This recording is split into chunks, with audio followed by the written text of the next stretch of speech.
Hello friends, welcome on Success Keys. Myself Ravina Bishnoi and today we are discussing chapter 21 of the book Indian Polity by M. Lakshmikant, that is Cabinet Committee. Already हमने study किया था cabinet को, ठीक है, council of ministers को और prime minister, and now आ रही है कैबिनेट कमेटीज़. अब प्राइम मिनिस्टर्स वर्क कर रहा है with the help of council of ministers, ठीक है. काउंसिल ऑफ मिनिस्टर्स के अंदर मेन बॉडीज आ जाती हैं कैबिनेट. अब कैबिनेट जो वर्क करती है with the help of cabinet committees. अकेला कैबिनेट, अब ये मतलब 10-15 मिनिस्टर्स पूरी जो गवर्नमेंट है, गवर्नमेंट की पॉलिसीज़ जो बनानी है उसको नहीं कर सकती, तो वो हेल्प लेती हैं कैबिनेट कमेटीज़ की.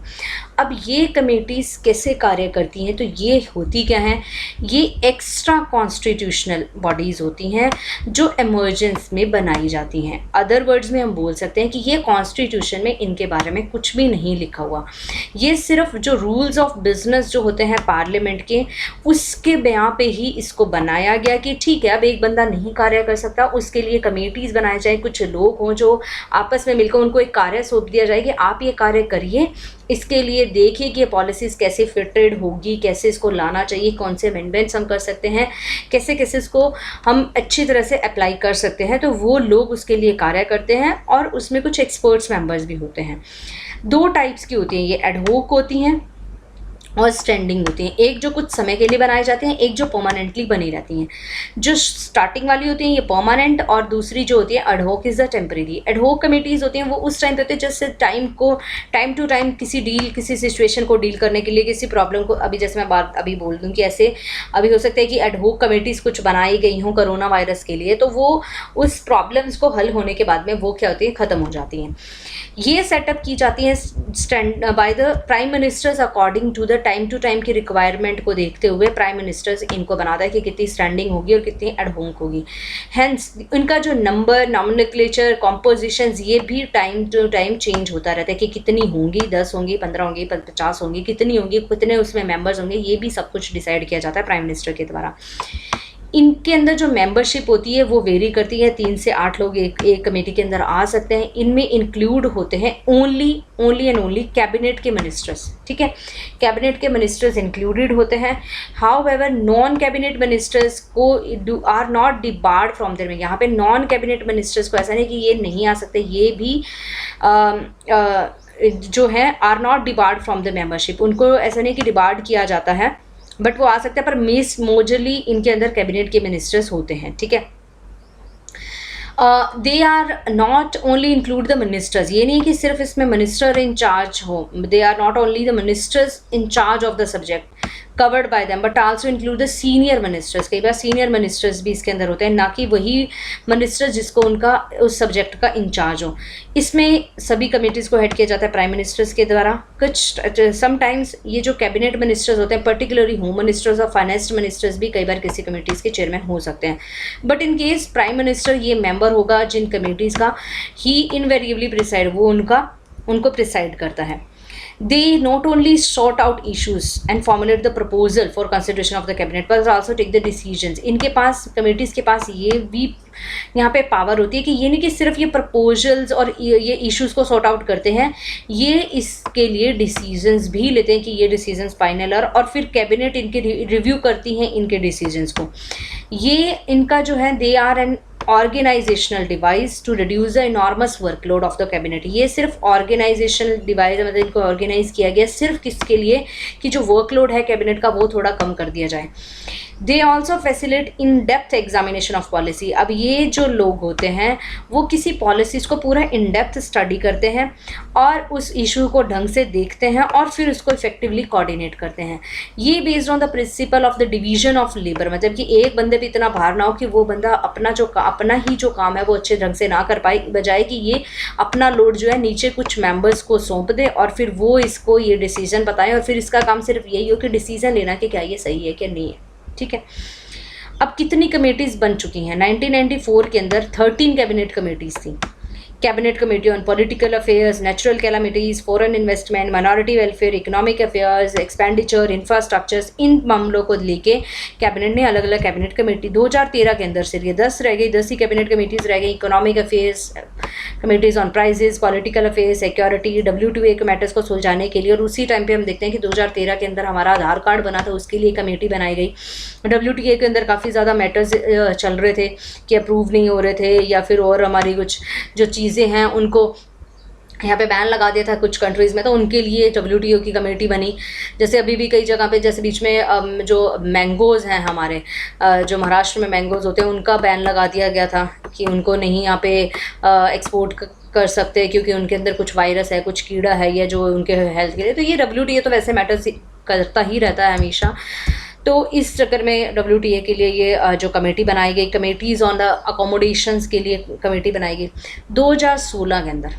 मोदी जी ने आने के बाद में सिर्फ 6 कैबिनेट कमेटी ही यहाँ पे फंक्शनल है, बाकी सबको हटा दिया गया जिनकी कोई ज़रूरत नहीं है। Committee on accommodation, parliamentary affairs, security, सबसे important appointment committee of the cabinet, और मेन है cabinet committee of parliamentary affairs. ये काफ़ी इंपॉर्टेंट कमेटीज़ होती हैं। इकोनॉमिक अफेयर्स को देखने के लिए भी, पॉलिटिकल अफेयर्स को देखने के लिए भी कमेटीज़ हैं। प्राइम मिनिस्टर मोदी जी ने 2014 में अनाउंस किया कि वो सभी जो हैं announced discontinuation of 4 standing committee of the cabinet, जो पहले 10 थी, उसके बाद में उन्होंने बोला कि हम 4 को हटा देते हैं, उनकी कोई ज़रूरत नहीं है। और यहाँ पे बोला कि ये जो कैबिनेट कमेटीज़ जो मैनेजमेंट और नेचुरल कैलेमिटीज़ के फंक्शंस जो है अब वो डिसकंटिन्यू है, उसको अभी कौन देखेगा? क्या committees under the cabinet secretary where natural calamities आकर, ठीक है, कैबिनेट सेक्रेटरी के अंदर आ गई। उन्होंने बोला कि फंक्शंस जो है कैबिनेट कमेटीज़ ऑन प्राइजेस के, वो अब दे दिए गए, इकोनॉमिक अफेयर्स वाले को दे दिया ये function. End of the cabinet committee on the WTO, वो भी मैटर्स अब देखेगा इकोनॉमिक अफेयर्स, ठीक है, wherever necessary necessary by the full cabinet, और अगर जब ज़रूरी होगी तो पूरा कैबिनेट उसे देख सकती है। On the cabinet committee of the ये जो यूनिक आइडेंटिफिकेशन अथॉरिटी, जो मैंने आधार कार्ड बनाया था, उन्होंने बोला कि जो डिसीजन इस कमेटी द्वारा लेने थे वो भी ले चुके हैं, वो बन चुके हैं, अब उसकी कोई ज़रूरत नहीं है, उसको हटा दिया जाए। और अगर कहीं पे ज़रूरत होगी तो वो डिसीजन कौन देख लेता है? Economic affairs. मतलब जो अननेसेसरी जो कमेटीज़ बनाई हुई थी, मोदी जी ने उन कमेटीज़ को हटा के, और जो ऑलरेडी उनके लिए कार्य कर रही हैं उनको वो सौंप दिया कार्य। अब फंक्शंस क्या होते हैं इन कैबिनेट कमेटीज़ की? 4 are the more important cabinet committees हैं। फॉलोइंग आर द जो मोस्ट इंपॉर्टेंट। पॉलिटिकल अफेयर्स की जो कमेटी है, ये सारी पॉलिसीज़ मैटर्स को देखती हैं, चाहे वो हमारे इंडिया को लेके हों पॉलिसीज़ या फॉरेन अफेयर्स को लेके जो पॉलिसीज़ बनाई जाती हैं, वो सारे मामले पॉलिटिकल अफेयर्स कमेटी देखती हैं। इकोनॉमिक अफेयर्स कमेटीज़ जो होती हैं, गवर्नमेंट की एक्टिविटीज़ देखती हैं इकोनॉमिक स्फीयर्स के अंदर। अपॉइंटमेंट कमेटी अपॉइंट करती हैं सेंट्रल सेक्रेटरीट को, पब्लिक एंटरप्राइजेस के मेंबर्स को, बैंक्स के, फाइनेंशियल इंस्टीट्यूशंस के हाई लेवल के अपॉइंटमेंट जो है इनके द्वारा की जाती है। पार्लियामेंट्री अफेयर कमेटी वो सब कुछ देखती है कि प्रोग्रेस ऑफ गवर्नमेंट कैसे कर रही है, पार्लियामेंट के progress of a government business in the parliament. ये सारी पार्लियामेंट के अंदर जो प्रोग्रेस ऑफ गवर्नमेंट है उन सभी को यहाँ पे दर्शाती है कि क्या कुछ यहाँ पे गवर्नमेंट ने प्रोग्रेस करी है in the parliament. The first 3 committees जो हैं वो प्राइम मिनिस्टर के द्वारा चेयर की जाती है, और लास्ट वाली होम मिनिस्टर के द्वारा। मतलब कि business of a government, the parliament, ये सब कुछ वो चेयर किया जाता है होम मिनिस्टर के द्वारा। Of all the cabinet committee जो मोस्ट पावरफुल है, जो वो है पॉलिटिकल अफेयर्स कमेटी, जिससे बोला जाता है सुपर कैबिनेट, ठीक है। मतलब ये इस मेंबर्स के जो इसके जो मेंबर्स होते हैं उन्हें सुपर कैबिनेट भी बोला जाता है, जो पॉलिटिकल अफेयर्स देखते हैं। मतलब सारी पॉलिसीज़ उनके हाथ में होगी तो ये होगी super cabinet. Group of ministers, अब ये ग्रुप ऑफ मिनिस्टर्स क्या हैं, ये भी बनाए गए थे पार्लियामेंट्री कमेटी के अलावा। कुछ ग्रुप ऑफ मिनिस्टर्स भी होते हैं कैबिनेट कमेटी, कुछ ग्रुप ऑफ मिनिस्टर्स होते हैं जिनको देखा जाता है कि जो डिफरेंट इशूज़ को देखते हैं। कुछ यहाँ पे ग्रुप ऑफ मिनिस्टर्स हैं एम्पावर्ड होते हैं कि वो अपने डिसीजंस ले सकते हैं on the behalf of cabinet, cabinet के बिहाफ पे खुद डिसीजन ले सकते हैं। वेयर एज अदर्स जो मिनिस्टर्स होते हैं वो सिर्फ रिकमेंडेशंस ही देते हैं कैबिनेट को, कुछ मतलब खुद अपने यहाँ पे डिसीजंस ले सकते हैं। अगर हम देखें पिछले 20 सालों के अंदर तो जो ग्रुप ऑफ मिनिस्टर्स हैं वो काफ़ी ज़्यादा दिख रहे हैं, इफेक्टिव इंस्ट्रूमेंट हो रहे हैं कि ये कोऑर्डिनेशन अमंग द मिनिस्ट्रीज के साथ ही मिलकर कार्य करते हैं। ये एड हॉक बॉडीज़ हैं, ये मतलब इनको टाइम टू टाइम बनाया जाता है, फॉर्म्ड, ये रिकमेंडेशन देती हैं कैबिनेट को कुछ इमरजेंट इश्यूज़ के ऊपर, कुछ क्रिटिकल प्रॉब्लम्स जो होती हैं प्रॉब्लम एरियाज़ के अंदर ये अपने रिकमेंडेशंस और डिसीजंस देती हैं। Ministers heading the concern minister, जो मिनिस्टर जो कंसर्न मिनिस्ट्रीज का हेड होता है, are inducted into a relevant group of ministers, मतलब जो मिनिस्टर्स होते हैं उन्हीं वही उनके कुछ ग्रुप ऑफ मिनिस्टर्स के अंदर आता है। And when the advice is crystallise they are disbanded, जब यहाँ पे इनको एडवाइस मिल जाती है उसके बाद में इनको डिसबैंड कर दिया जाता है। 2013 के अंदर अगर हम देखें तो 21 ग्रुप ऑफ मिनिस्टर्स यहाँ पे एग्जिस्टेंस के अंदर थे। Group of ministers for integrated strategy of water management कैसे किया जाए, रिपोर्ट्स जो एडमिनिस्ट्रेटिव रिफॉर्म कमीशन है उनको कैसे कंसीडर किया जाए कि कितने कौन सी रिकमेंडेशन मानी जाए, किस पे कानून लाया जाए ना। Group of minister for civil aviation sector, national pharmaceutical policy के लिए ग्रुप ऑफ मिनिस्टर्स यहाँ पे एडमिनिस्टर्स थे। पावर सेक्टर इशूज़, मीडियाज़ के लेके इशू, डेवलपमेंट प्रोजेक्ट हो, ये आप सभी पढ़ सकते हैं फ्रेंड्स। ये इतना सारा मेरे को बताने की आपसे सिर्फ यहाँ पे नाम दिए गए जो ग्रुप ऑफ मिनिस्टर्स यहाँ पे बने थे। ये अराउंड आप देख सकते हैं यहाँ पे MTNL को लेके, ग्रुप ऑफ मिनिस्टर्स फॉर कुछ क्वासी जुडिशियल बॉडीज़ को लेके, ग्रुप ऑफ मिनिस्टर्स यहाँ पे नेशनल पॉपुलेशन रजिस्टर्स को लेके, जैसे जिसका काफ़ी मुद्दा उठ रहा था नेशनल पॉपुलेशन रजिस्टर को, जो सिक्किम वगैरह में जो काफ़ी मुद्दा उठा, मिनिस्टर्स जो लेके यहाँ पे स्टेज 3 न्यू प्राइसिंग स्कीम को लेके, ये सभी ग्रुप ऑफ मिनिस्टर्स यहाँ पे बनाए गए। 2013 के अंदर 6 एम्पावर्ड ग्रुप ऑफ मिनिस्टर्स यहाँ पे एम्पावर्ड, यहाँ पे फॉलोइंग, यहाँ पे जिससे बोला गया एम्पावर्ड, जिसके पास थोड़ी पावर ज़्यादा थी वो भी बनाए गए, जो decide the price band, final price of a sales and shares. Empowered group of minister on gas pricing, यहाँ पे अल्ट्रा मेगा पावर प्रोजेक्ट के लिए, मास रैपिड ट्रांजिशन सिस्टम, जो हमारी अभी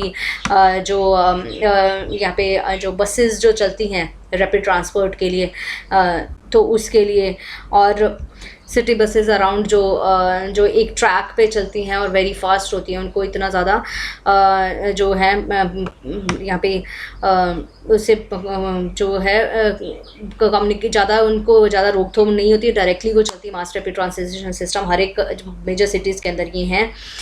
और empowered group of ministers for vacation of A spectrum, 3G spectrum के लिए लगे, जिसमें ये बाद में जियो कितना काफ़ी पावरफुल हो गया, स्पेक्ट्रम ले लिया इसने। Empowered group of ministers on road.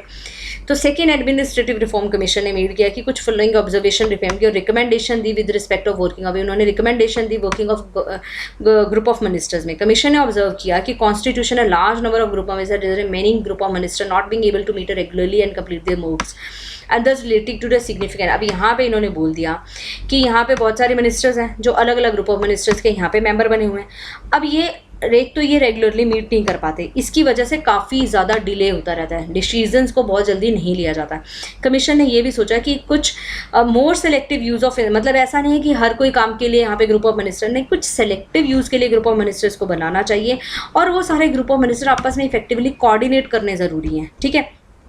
और उनको ये दिया जाना चाहिए कि जैसे उनको काम दिया जाए कि उनको अपना जो कार्य है एक प्रिस्क्राइब्ड लिमिट देनी चाहिए कि इतने में उनको अपना कार्य पूरा करना है। कमीशन ने रिकमेंड किया कि यहाँ पे कोई नीड, कोई ज़रूरी नहीं है कि existing there is a need to ensure that कि जो अभी existing coordination mechanism group of minister का क्या वो इफेक्टिवली वर्क कर रहा है और क्या वो मतलब रेजोल्यूशन मतलब इश्यूज़ को रिजॉल्व कर रहा है। हमें इस पे ध्यान देना ज़रूरी है, इंश्योर करना है कि क्या वो वर्क कर रहा है और क्या वो इश्यूज़ को रिजॉल्व कर रहा है। Selective but effective use of, selective और इफेक्टिव यूज़ होना चाहिए ग्रुप ऑफ मिनिस्टर्स का with clear mandate and possible time limit. मतलब इन्होंने ये बोल दिया कि ऐसा नहीं है कि 36 यहाँ पे ग्रुप ऑफ मिनिस्टर बना के छोड़ दो, वो मीट ही ना कर पाए, उनको टाइम ही ना हो मिलने का, ना वो डिसीजन कोई ले पाए, एक बार बना दिया वो 2-3 साल में अपनी रिकमेंडेशन दे रहा है, ऐसा नहीं। कुछ सेलेक्टिव बनाओ और उनको एक इफेक्टिव काम दो, ठीक है, उनका काम effective. Abolition of group of ministers and empowered group of minister, उनको अबॉलिश कर दिया गया 2013 में। नरेंद्र मोदी जी ने की बोला कि हम ख़त्म करते हैं सभी ग्रुप ऑफ मिनिस्टर्स को और एम्पावर्ड ग्रुप ऑफ मिनिस्टर्स को ख़त्म कर देते हैं। 9 एम्पावर्ड ग्रुप ऑफ मिनिस्टर और 21 जो ग्रुप ऑफ मिनिस्टर बने हुए थे पहले यूपीए गवर्नमेंट के द्वारा, जो यहाँ पे डिसीजन वेरियस मैटर्स पे देते थे, corruption, inter state water dispute, administrative reforms, gas, telecom pricing, bringing them in a cabinet considerations. उनको बोला कि उनको यहाँ पे ब्रिंग कर की कैबिनेट डिसाइड करेगी कि क्या करना है इनका, ठीक है। ड्यूरिंग द यूपीए 2 27 यहाँ पे जो थे, जो मतलब 27 ग्रुप ऑफ मिनिस्टर्स और 24 एम्पावर्ड ग्रुप ऑफ मिनिस्टर्स को with the former defence minister ए के टनी heading the empowered group of minister. तो यहाँ पे यूपीए 2 और यूपीए 1 ने यहाँ पे ये देख सकते हैं कि इतने सारे एम्पावर्ड ग्रुप ऑफ मिनिस्टर्स और मिनिस्टर बनाए। प्रेस में स्टेटमेंट इशूज की गई पीएम ऑफिस के द्वारा कि एक मेजर मूव होना चाहिए ताकि एम्पावर किया जाए मिनिस्ट्रीज को और डिपार्टमेंट्स को, while allocating portfolios to his council of minister and prime minister, all important policy matter would be in their domain. यहाँ पे प्रेस स्टेटमेंट की गई कि मोदी जी का जो ये मूव था कि इनको ख़त्म कर देना, ये काफ़ी बढ़िया है कि मेजर मूव है ताकि मिनिस्ट्रीज़ को और डिपार्टमेंट्स को यहाँ पे एम्पावर किया जाए। जब यहाँ पे एलोकेटिंग किया जाता है portfolios to the council of ministers, जब काउंसिल ऑफ मिनिस्टर्स को अलग अलग मिनिस्ट्री सौंपी जाती हैं, तो प्राइम मिनिस्टर सेड कि all important policy matter would be their domain, जो पॉलिसी मैटर्स है इनका डोमेन है, तो ये इन्हीं को ही यहाँ पे सौंपा जाना चाहिए। ठीक है, इश्यूज अब ये पेंडिंग था कि इनका क्या किया जाए, will now be processed by the ministries and department. अब ये पेंडिंग था कि इनका क्या, this would expedite the process of decision making. यहाँ पे बोला जाता है कि ये एक्सपीडिएट करते हैं डिसीजन मेकिंग प्रोसेस को, बट यहाँ पे and greater accountability in the system, ये अकाउंटेबिलिटी लेके आते हैं। The statement said wherever the ministries face any difficulties, जब मिनिस्ट्रीज को कोई डिफिकल्टीज हों तो ये बनाए जा सकते हैं। ठीक है, ये नहीं कि ये नहीं, अब ये मैटर था कैबिनेट के ऊपर कि करना क्या, तो हो सकता है कि भाई हाँ बनाए जा सकते हैं जब यहाँ पे इनको प्रॉब्लम हो, डिसीजन मेकिंग में प्रॉब्लम हो, या फिर इनको कुछ यहाँ पे वर्कलोड ज़्यादा लग रहा हो, तो ये बनाए जा सकते हैं। Announcement case the 2 days after mister Modi ji unveiled the 10, अब यहाँ पे अनाउंसमेंट जैसे ही आई, ये जब मोदी जी चुने गए प्रधानमंत्री, तो उनके बाद में उन्होंने एक 10 पॉइंट एजेंडा रखा और डायरेक्टिव्स दिया सभी मिनिस्टर्स को कि आप एक लिस्ट ऑफ इश्यूज़ बनाएंगे, कौन कौन से इश्यूज़ हैं जिन्हें हमें पहले 10 दिनों, जैसे हम देखते हैं कि ये काफ़ी बड़ी इनके ऊपर पूरी वीडियोस बनी है कि पहले 100 दिनों में मोदी सरकार ने क्या कुछ किया। जब उनकी फर्स्ट सरकार आई थी तो उन्होंने एफिकेसी, डिलीवरी सिस्टम्स और इम्प्लीमेंटेशन पे कार्य किया, तो इन्होंने ये कार्य किया। फॉर्मर मिनिस्टर और कांग्रेस के स्पोक पर्सन से मनीष तिवारी सेड की ग्रुप ऑफ मिनिस्टर्स और एम्पावर्ड ग्रुप ऑफ मिनिस्टर को mean to operate a single window clearances on the issues related to the various ministries. तो यहाँ पे इन्होंने ये बोला कि हमने जो ये बनाई थी जो ग्रुप ऑफ मिनिस्टर और एम्पावर्ड ग्रुप ऑफ मिनिस्टर, वो इसलिए बनाई थी कि कोई भी इश्यूज जो रिलेटेड हैं वेरियस मिनिस्ट्रीज को, तो उनको एक सिंगल विंडो से यहाँ पे क्लियर कर दिया जाए। ठीक है, मतलब कि अगर मतलब डायरेक्ट मिनिस्ट्री तक पहुँचना हर किसी का मुश्किल होता है, तो उसके नीचे जब ये अदर ग्रुप ऑफ मिनिस्टर्स होंगे तो वो उस मामले को, उनको जो मामला दिया गया वो उसको ईजिली और आसानी से निपटा पाएंगे, तो इसीलिए ये बनाए गए थे। तो उसके बाद में मोदी सरकार ने भी कुछ यहाँ पे कैबिनेट के कहने पर इनफॉर्मल ग्रुप ऑफ मिनिस्टर्स को फॉर्म किया 2015 के अंदर, और रिपोर्ट किया कि reported that the proposal sent to the prime minister office has led to the creation of, उसके बाद में उन्होंने एटलीस्ट उन्होंने प्रपोजल दिया कि कम से कम 16 इनफॉर्मल ग्रुप ऑफ मिनिस्टर्स आप बना दीजिए। Once the informal groups gives it consent, the proposal is cleared by the cabinet without much discussion। यहाँ पे जब इनफॉर्मल ग्रुप्स का प्रपोजल आया और जब उसको कंसेंट मिल गई, तो उसके बाद में यहाँ पे ज़्यादा डिस्कशंस के बिना ही कैबिनेट ने ये कुछ यहाँ पे इनफॉर्मल ग्रुप बना दिए। From the selection of a member of a national commission for women to guidelines for internet governance and informal group of minister in a new cabinet. Okay, तो यहाँ पे जो ग्रुप ऑफ मिनिस्टर्स थे ये कार्य कर रहे थे कि सिलेक्शन कर रहे थे नेशनल कमीशन फॉर वुमेन के लिए, इंटरनेट गवर्नेंस के लिए ग्रुप ऑफ मिनिस्टर्स बनाए गए। तो यहाँ पे हम देख सकते हैं कि शुरुआत में जो इन्होंने स्क्रैप कर दिए थे मोदी गवर्नमेंट ने ग्रुप ऑफ मिनिस्टर को, यहाँ पे इससे डिपार्चर करते हुए इन्होंने दोबारा से ये इनफॉर्मल ग्रुप ऑफ मिनिस्टर्स बनाए। Multiple sources in the government said that कि union finance minister Arun Jaitley is the de facto chairman of the several of these in, कि यहाँ पे यूनियन फाइनेंस मिनिस्टर जो अरुण जेटली जी थे उस टाइम पे, उन्होंने बहुत सारे यहाँ पे जो इनफॉर्मल ग्रुप ऑफ मिनिस्टर्स के यहाँ पे वो चेयरमैन थे। Before that A draft cabinet note circulated in the ministry, उसके बाद में उससे पहले बिफोर दैट ड्राफ्ट एक आया, ड्राफ्ट कैबिनेट नोट सर्कुलेट किया गया मिनिस्ट्रीज़ के अंदर। Ministries concern had to wait for PMO note in a case of PMO wanted changes, these were incorporated and sent back for approval before being introduced in the cabinet। तो यहाँ पे अगर PMO office में कुछ changes चाहिए तो उनको incorporate किया जाता है और फिर दोबारा उसको अप्रूवल के लिए भेजा गया। Prime minister is interested in specifies and every detail of any policy decision. Prime minister को क्या चाहिए था कि कोई भी पॉलिसीज़ या कोई जो उनके द्वारा डिस्कशन या जो निर्णय लिए जाते हैं, डिसीजन लिए जाते हैं, उनकी हर एक डिटेल उन तक पहुँचे। बट उन्होंने ये रियलाइज़ किया कि पीएमओ कैन नॉट, भाई पीएमओ ऑफिस जो है कि हर एक चीज़ में मतलब एक बंदा जो है ना सब कुछ नहीं कर सकता, बहुत कुछ कर सकता है पर वो सब कुछ नहीं कर सकता। तो उन्होंने बोला कि ये नहीं कि वो कैन नॉट इन्वॉल्व, हर एक चीज़ में इन्वॉल्व हो रहे, हर एक चीज़ में ऑफिस की मीटिंग आ रही है, वो कुछ आ रहा हो रही है, तो हर एक चीज़ में involve since the governance has acquired space. ताकि अगर गवर्नेंस को अगर हमने तेज़ी से चलाना है तो उसके लिए हमें इन लोगों की ज़रूरत होती है। So the idea and spirit behind the informal groups are to ensure quality decision, ताकि अच्छे डिसीजन लिए जाएं किसी सब्जेक्ट के ऊपर, कि डिसीजंस पहले से ही अच्छे लिए जाएं तब तक कि वो कैबिनेट के पास अप्रूव होने के लिए आए, तो पहले से ही वो बढ़िया हो ताकि कैबिनेट के पास इतना ही बस हो कि वो उसको अप्रूव्ड कर दें. But some in the cabinet believe कि changes in a style came in a wake of a former PM Manmohan Singh being. वो वही बोलते थे कि इन्होंने जो चेंजेस पहले इनफॉर्मल ग्रुप इसलिए बनाए ताकि जैसे मनमोहन सिंह को फंसा दिया गया था कोल स्कैम के अंदर, वैसा कोई केस ना हो कि यहाँ पे कि उनको coal scam for having processed the files, कि उन्होंने फाइल्स को प्रोसेस्ड किया था, ऐसा कुछ ना हो. तो इसलिए सारा डिसीजन किसके ऊपर छोड़ दिए, अदर मेंबर्स पे छोड़ दिए, पीएमओ ऑफिस पे कोई डिसीजन ना हो, क्योंकि ये पीएमओ ऑफिस पे डिसीजन होने के कारण मनमोहन सिंह को यहाँ पे कोल स्कैम के अंदर फंसाया गया था.